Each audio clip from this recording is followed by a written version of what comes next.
Como é feito o diagnóstico da síndrome dos ovários policísticos, a chamada SOP? Se você aí está em dúvida se você é portadora dessa síndrome, assista o nosso conteúdo. Mas antes disso, eu quero te convidar a se inscrever no nosso canal, ativar o sininho de notificações para que você receba todos os nossos vídeos em primeira mão. Meu nome é Patrícia Bretz e hoje nós vamos falar sobre a síndrome dos ovários policísticos, como é feito o diagnóstico. Essa síndrome, ela comete até 10 a 17% das mulheres e normalmente o quadro clínico pode ser hirsutismo, que eu tenho os pelos em padrão masculino, barba ao redor das mamas, ou uma situação chamada hipertricose. As pacientes têm um pelo aumentado, mas nos padrões femininos. Eu tenho anovulação, que normalmente se repercute por ciclos menstruais irregulares. Pode ou não ter infertilidade. Tem que tomar cuidado, que não é porque você tem a síndrome dos ovários policísticos que você não engravida. E muitas vezes as pacientes que têm a SOP vão descobrir a gravidez num estágio avançado, porque normalmente o fluxo menstrual é bastante irregular e a presença ou não de cistos a ultrassom. Então, a necessidade de identificar os cistos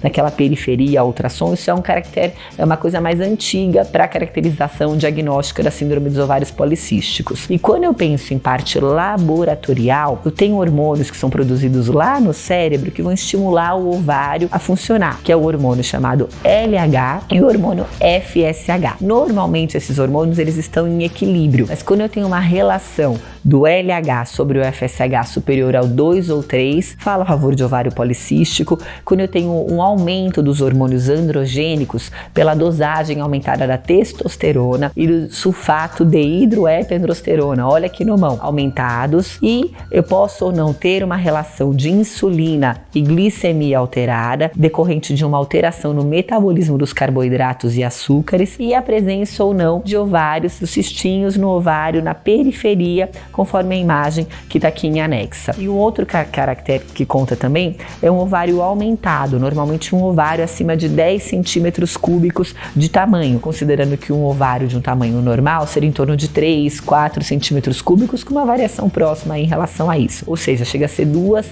a 3 vezes o tamanho normal de um ovário em relação à população geral. Espero que esse vídeo tenha sido útil. Quem gostou, curte, compartilha e não deixa de nos acompanhar nos próximos vídeos.